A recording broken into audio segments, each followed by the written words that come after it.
Welcome to day 22 of 90 days Reels challenge, and today we are going to discuss about the importance of volume in terms of sustainability of a trend.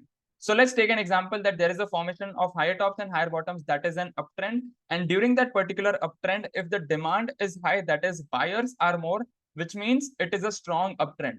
And on the other side, if there is a formation of higher tops and higher bottoms, but there is no such good demand, which means the buyers are less, which means that particular uptrend is a weak uptrend.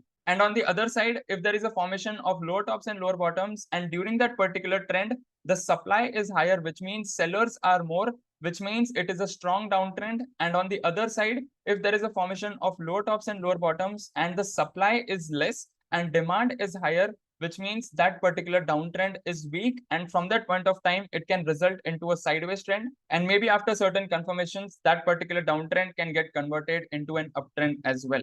So this is the short glimpse about importance of volume. I'll see you tomorrow with some new concept.